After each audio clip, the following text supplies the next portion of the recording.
Les cybercriminels sont souvent vus comme des génies de l'informatique à la pointe des nouvelles technologies et prêts à partir à l'assaut de n'importe quel système informatique. Eh bien, sachez que c'est loin d'être le cas. Honnêtement, pourquoi se compliquer la vie à pirater un système informatique hyper sécurisé alors qu'il suffit juste de vous demander de le faire ? Les cybercriminels vont tout simplement vous faire le sale boulot à leur place. Comment ? En abusant de votre confiance, comme n'importe quel escroc.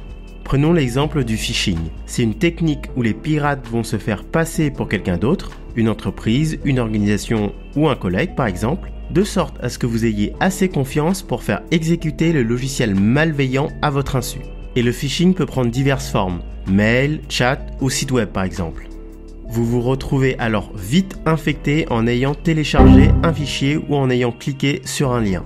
Et ce que vous voyez à l'écran là, c'est la cyber-escroquerie du moment, le ransomware. Le ransomware, c'est un logiciel malveillant qui, après avoir infecté votre machine, va chiffrer vos données. Le ransomware bloque alors l'accès à vos données et même parfois à tout votre système.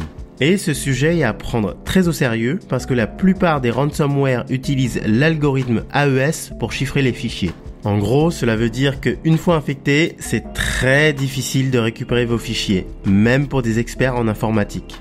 En échange de leur libération, les criminels exigent le paiement d'une rançon et avec en général une préférence pour le Bitcoin pour éviter de se faire prendre. Et le meilleur moyen de se défendre d'un ransomware est encore de ne pas se faire infecter. Et c'est pour ça qu'on va voir les procédés les plus courants de cyber-escroquerie. Le premier procédé est l'envoi d'un mail. Dans cet exemple, le mail vous demande de voir la facture jointe en cliquant sur le document attaché. Ce message semble a priori inoffensif, mais l'ouvrir provoquera la contamination immédiate de votre poste de travail. N'ouvrez donc pas les pièces jointes d'expéditeurs inconnus. Autre variante de cette escroquerie. Voici un message qui semble venir d'OVH, mais qui cette fois incite à cliquer sur un lien URL. Sauf qu'il suffit parfois juste d'ouvrir une page web pour se faire infecter. À noter que dans ce cas, en survolant le lien URL avec la souris sans cliquer, on constate qu'il dirige sur un site malveillant car on voit le lien URL en bas de la page. En plus, l'adresse mail étrange de l'expéditeur doit attirer votre vigilance. Autre technique, le site web malicieux. Ceux-ci sont conçus pour ressembler aux pages d'un site légitime, comme ici avec Amazon. Les cybercriminels veulent vos informations personnelles, que ce soit vos identifiants, vos mots de passe ou vos informations bancaires. Dans ce cas, faites attention à l'adresse du site web. Ici, par exemple, on voit que l'adresse URL imitant Amazon comporte une faute. Enfin, on a la fausse fenêtre pop-up. Cette dernière indique généralement que l'ordinateur a été bloqué par une institution, comme la police nationale ici, pour éviter l'accès à des contenus illégaux. Dans cette fenêtre, il est demandé de cliquer sur un lien pour payer une fausse amende.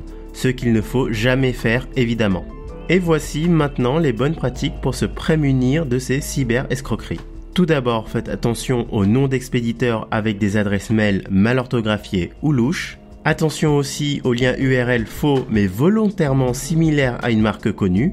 Ensuite, tout mail, site web ou pop-up qui demande de télécharger un élément, de donner des informations ou de payer directement doit attirer votre vigilance. En cas de doute, ne cliquez jamais sur ces pièces jointes de ces mails ni les liens URL et ne leur livrez aucune information. Ce type d'attaque peut être très difficile à détecter, même avec une grande vigilance. C'est pourquoi il est important de sécuriser votre poste de travail. Tout d'abord, il est nécessaire d'avoir un antivirus parce que les antivirus peuvent contenir des fonctionnalités anti-ransomware bloquant les activités jugées suspicieuses. Ensuite, vos logiciels doivent être mis à jour dès que possible. Le but est d'éviter que les cybercriminels exploitent d'anciennes failles déjà réparées par les éditeurs de logiciels via une mise à jour. Enfin, il est primordial d'avoir une sauvegarde hors ligne de vos données. Hors ligne pour que le ransomware ne puisse pas se propager à votre sauvegarde.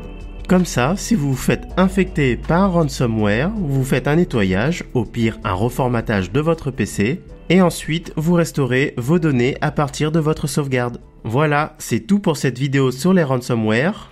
J'espère que la vidéo vous a plu. Pour finir, un grand merci à Quantic Support pour cette collaboration. En quelques mots, Quantic Support est une société qui accompagne les entreprises dans la transformation digitale de leur métier. Quantic Support favorise l'adoption des nouveaux usages numériques en mettant à disposition des utilisateurs des espaces de travail connectés, sécurisés et accessibles de n'importe où en s'appuyant sur l'offre Microsoft Office 365. L'offre Quantic Support, c'est aussi le support aux utilisateurs en français comme en anglais, le management des infrastructures et la mobilité. Enfin, pour en savoir plus sur Quantic Support, vous trouverez tous les liens dans la description de la vidéo. Et nous, on se dit à bientôt pour une prochaine vidéo.